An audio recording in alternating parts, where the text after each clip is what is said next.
Chegamos à seção 2.6, Galileu e a queda dos corpos. Então, só para a gente dar uma contextualização aqui rápida sobre o trabalho do Galileu, olha só uma ideia que tinha na Grécia Antiga.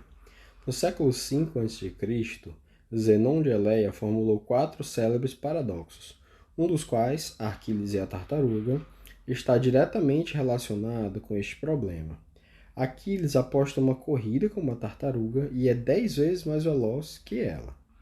A tartaruga parte antes dele, de modo que está a uma distância d quando Aquiles parte. Quando Aquiles atinge a distância d, a tartaruga já terá percorrido uma distância adicional, d sobre 10, e continuará à frente de Aquiles. Quando Aquiles tiver percorrido d sobre 10, a tartaruga terá percorrido d sobre 100, e assim por diante. A conclusão do paradoxo é que Aquiles nunca conseguirá alcançar a tartaruga. Bom, isso não faz sentido, né? A gente sabe que a vida real não é assim. E a dificuldade básica dos gregos estava em entender que a soma de uma série infinita de intervalos de tempo que tendem a zero rapidamente, né, em progressão geométrica, pode ser finita, ou seja, são muitos intervalos, são infinitos intervalos, mas esses intervalos estão indo a zero muito rápido. Né? Então, se você já viu uma progressão geométrica, você vê que apesar de serem infinitos os termos, a soma dá finita, né? Então, aí o livro propõe um exercício interessante. Ele diz o seguinte: como exercício, supõe que a tartaruga percorre 10 centímetros por segundo e Aquiles se desloca a 1 metro por segundo. A tartaruga parte 15 minutos antes de Aquiles, do mesmo ponto inicial. Depois de quanto tempo e em que ponto Aquiles alcançará a tartaruga? Bom, com o que a gente estudou até aqui, a gente consegue resolver isso, né? Então vamos começar fazendo o gráfico para tentar entender o que está acontecendo, tá? Então o Aquiles está lá no ponto x0 junto com a tartaruga e a primeira que parte é a tartaruga. Em t igual a 0, a tartaruga começa a andar lá com a sua velocidade, que eu não coloquei em escala não, tá? Então tem uma certa inclinação, que é correspondente à velocidade da tartaruga, tá? Um pouco tempo depois, o Aquiles parte do mesmo ponto, mas um tempo posterior. Eu chamei aqui de T0, só para facilitar, tá? Então, se a gente escrever as equações de horário da posição de Aquiles e da tartaruga, o x da tartaruga vai ser x0 mais v da tartaruga vezes t, e o x do Aquiles vai ser x0 mais v do Aquiles vezes t menos t0, uma vez que ele não saiu em t igual a 0, ele só sai depois, tá? E o que é que a gente quer? A gente quer saber quando é que o Aquiles alcança a tartaruga. Bom, se o Aquiles alcança a tartaruga, estou me confundindo aqui, o Aquiles alcança, e aí eu estou falando o Aquiles alcança. Né? Quando o Aquiles alcançar a tartaruga, é porque o x de A vai ser igual ao x de T. Então a gente iguala as duas equações, e fazendo isso nós vamos encontrar o TE, que é o tempo de encontro, né? Na hora em que as posições vão ser iguais. Tá? Não é difícil ver que esse cara vai embora com esse, né? Aqui, e se você fizer o cálculozinho algébrico, você vai encontrar que o tempo de encontro, isso aqui é também o tempo de encontro, ele é dado por isso aqui, né? Cadê? Tá aqui. VA sobre VA menos VT vezes T0. Então, isso aqui é o tempo de encontro. Aí a gente não precisa nem saber exatamente quanto é que é o VA e o VT. Se a gente apenas usar que a velocidade do Aquiles é 10 vezes a velocidade da tartaruga, a gente já vai encontrar essa relação aqui, que o tempo de encontro é 10 sobre 9 do T0, que é 10 sobre 9 dos 15 minutos. Eu fiz uma continha aqui, peço que vocês verifiquem, mas na minha cabeça vai dar 50 dividido por 3, deve ser alguma coisa em torno de 16,7 minutos, tá? Eu coloquei o T0 aqui como sendo 15 minutos, tá? E esse é o tempo necessário para o Aquiles alcançar a tartaruga. Né? Então ele vai alcançar a tartaruga e obviamente vai ultrapassá-la também, se continuar, né? E aí a outra pergunta é qual é a distância, né? Então, para encontrar essa distância percorrida, a gente pode encontrar pela equação da tartaruga, né? A distância percorrida é o x no tempo t do encontro menos o x0. tá? Então, a distância percorrida é esse x aqui, ó. Então, vai ser... O encontro vai se dar nesse ponto aqui, né? No instante TE. E até isso acontecer, isso não tá ficando legal, né? Não, deixa eu...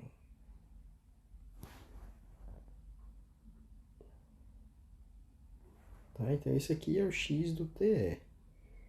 E a distância percorrida vai ser esse cara aqui. A diferença, né? Então isso aqui é a distância percorrida, que é x no tempo do encontro menos o x0. E esse cálculo pode ser feito apenas usando a posição da tartaruga, porque a gente consegue calcular o x de TE apenas fazendo isso aqui igual a TE. Né? Então, fazendo isso, o que é que a gente obtém? A gente obtém que o x de TE menos o x0 é o v de t vezes o TE. Mas o tempo do encontro nós já calculamos, está bem aqui. Então, é só jogar esse cara aqui dentro. E com isso nós encontramos uma expressão geral para a distância percorrida, né, até o instante do encontro. Né? Eu fiz um cálculozinho aqui rapidinho que eu peço que vocês confiram. Se os meus cálculos não estiverem errados, 100 metros depois. Quer dizer, a tartaruga começa a andar e como ela anda 0,1 metros por segundo, ela anda, portanto, 60 vezes, ela anda 6 metros por minuto, vai ter andado uns 90 metros na hora que o Aquiles partir, né? E aí ela vai andar mais 10 e nessa hora o Aquiles vai encontrá-la, tá? E a mesma linha de raciocínio, ela pode ser aplicada ao problema 1 do capítulo 2, tá? Do Moisés. Então eu recomendo fortemente que vocês resolvam esse exercício apenas com base no raciocínio que nós fizemos aqui, tá? Porque é um problema que é tido como difícil, parece complicado e tal, mas quando você olha esses raciocínios aqui e já tem uma exposição prévia, a forma de pensar, ele não vai ficar tão difícil, tá? Tentem lá, se tiverem dificuldades, avisem. Bom, então, voltando aqui Bom, então isso era a física, isso era como as dificuldades que o povo tinha na época, né? Os gregos não conseguiam entender isso, né? E a gente vê que modernamente não é tão complicado assim. Mas não é tão complicado assim porque alguém estabeleceu as bases para os raciocínios que nós conhecemos hoje. Tá? Então, Galileu Galilei nasceu em fevereiro de 64, em 15 de fevereiro de 1564, tá? Na cidade de Pisa, na Itália. E o Galileu é importantíssimo na história da humanidade. Bom, não é exagero nenhum se eu disser para vocês que nós estamos aqui hoje conversando, né, eu falando e vocês me ouvindo aí em qualquer lugar que vocês estiverem no mundo. Basicamente nós estamos muito além disso, né, muito além da tecnologia. Nós estamos vivos hoje graças ao trabalho de pessoas como o Galileu. Claro que ele não foi o único, em ciência você não tem assim... Você não atribui a uma única pessoa, né? As ideias vão sendo desenvolvidas, elas vão... Mas o Galileu é um dos caras que ajudou a sistematizar e a desenvolver fortemente o método científico. Poxa, imagina você produzir comida para 7 bilhões de pessoas. Tá? Nós não teríamos o número de pessoas que nós temos no planeta sem o método científico.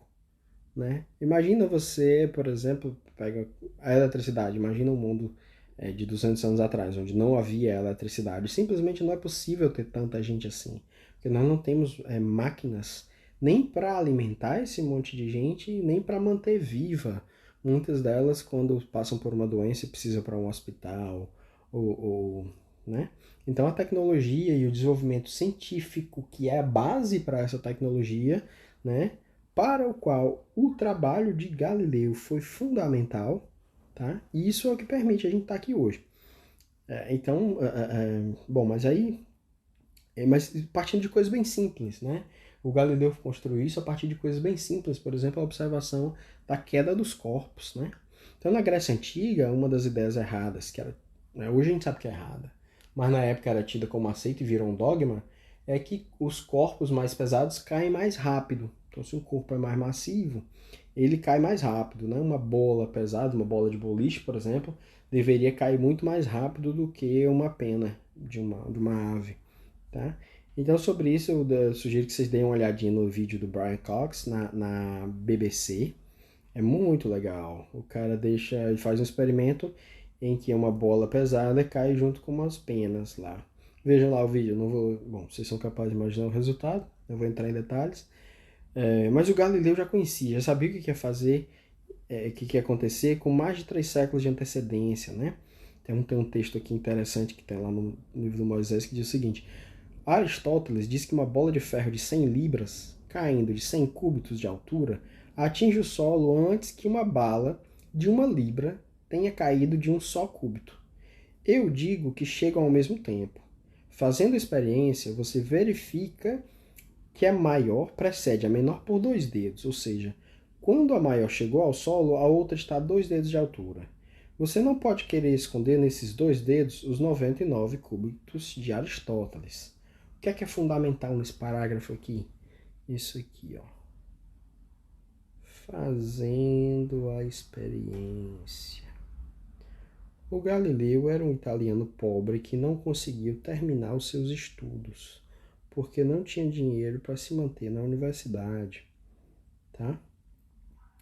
E aí esse cara chega e diz assim, nas minhas condições aqui, encontrei uma coisa que desafia o Aristóteles, um dos pensadores mais importantes da história. Como foi que ele teve essa coragem? Ele fez a experiência. Então a base do método científico está aqui, fazendo a experiência. Quer dizer, não interessa a autoridade, não interessa quem está falando, o que interessa é o que diz a natureza. Quando a gente faz experimento, qual é o resultado que dá? Então a autoridade em física, a autoridade é a natureza. A sua teoria pode ter a maior beleza matemática do mundo, você pode ser a pessoa mais inteligente, mais respeitada, e você pode imaginar as características que você quiser. Se o experimento não bater com as previsões da sua teoria, me desculpe, mas ela está errada e não tem discussão a respeito disso. Tá? Então, isso é a base do método científico. Quer dizer, eu posso inventar a teoria que eu quiser, convencer 1 milhão de pessoas, por exemplo, que a Terra é plana. Tá? Essas pessoas podem acreditar nisso. Se chegar alguém, uma criança, com um método científico e disser, vamos fazer um experimento, como é que é a sombra da Terra quando tem um eclipse? A sombra da Terra projetada na Lua? Pronto, a criança quebra as pernas desse 1 milhão de pessoas que resolveu não acreditar numa verdade, entre aspas, impensada. Tá? Então esse é o método científico, é isso que faz a sociedade avançar. Tá? É isso que está na base das vacinas e está na base do funcionamento dos carros, dos aviões, do que você quiser imaginar, dos microscópios, certo? Então, e essa é a importância do Galileu, tá? E aí o Galileu, né, na época dele, ele fez uns experimentozinhos com uma esfera polida, redonda, rolando sobre um plano. E a partir disso ele mostrou, né? Isso ele está descolocado lá no livro dele, Discursos e Demonstrações Matemáticas sobre Duas Novas Ciências. Ele mostrou que essa aceleração nas proximidades da superfície da Terra é constante. Tá? Ele fez o experimento com um plano inclinado, a aceleração vai ser menor do que quando você simplesmente abandona o objeto e deixa ele cair, né? Mas isso é porque ele tinha dificuldade de medir os tempos, né? Então ele precisava de um experimento que acontecesse em tempos menores, tá? E para isso ele usou um relógio de água, mas o resultado final assim, é bem sólido, é que basicamente é o que a gente sabe hoje, né? Que a aceleração da gravidade é aproximadamente constante na superfície da Terra, e modernamente a gente sabe que vale G igual a 9,8 metros por segundo ao quadrado. Tá? Então a queda livre ela é um caso especial de movimento retilíneo uniformemente variado. E se você fizer a aceleração igual a G e orientar o x para baixo, todos os resultados que nós obtivemos na seção 2.5 se aplicam perfeitamente à queda livre. Tá? Bom, e é isso. Vamos fazer alguns exercícios para praticar. Mas, eu queria dar uma sugestão sobre o Galileu Galilei, tá? Bom, esse cara é importantíssimo, né? É importantíssimo, é difícil, é impossível supervalorizar o Galileu, né? Superestimar a importância dele. Então tem uma peça de teatro do Bertolt Brecht, um dramaturgo alemão, escreveu uma peça fantástica contando a história do Galileu, vale muito a pena. O Galileu passou os últimos 10 anos da vida dele enclausurado, né, porque ele colocava, por exemplo, a autoridade do experimento acima da autoridade da Igreja Católica. E você pode imaginar que lá por volta dos anos 1630, 1640, isso não era muito bem visto, né? Então Galileu ficou preso dentro de casa, escreveu o seu último livro quase cego, à luz de vela. Para o livro ser publicado, ele teve que ser contrabandeado para a Holanda, tá? E só assim que esse conhecimento chegou até nós, né? Graças a pessoas corajosas que tiveram coragem de enfrentar autoridades baseadas, que não são baseadas no experimento, né? Por isso é preciso ter coragem de enfrentar essas. E elas viram e mexe e voltam, né? Bom, tem livros também, tem um livro dos diálogos do Galileu com a filha dele, cartas do Galileu para a filha dele, muito interessante. Eu tô com esse livro para ler, mas não tive a oportunidade ainda. Quando eu ler, eu faço um vídeo assim, atualizando isso aqui, falando algumas coisas para vocês. Bom, é isso aí, pessoal.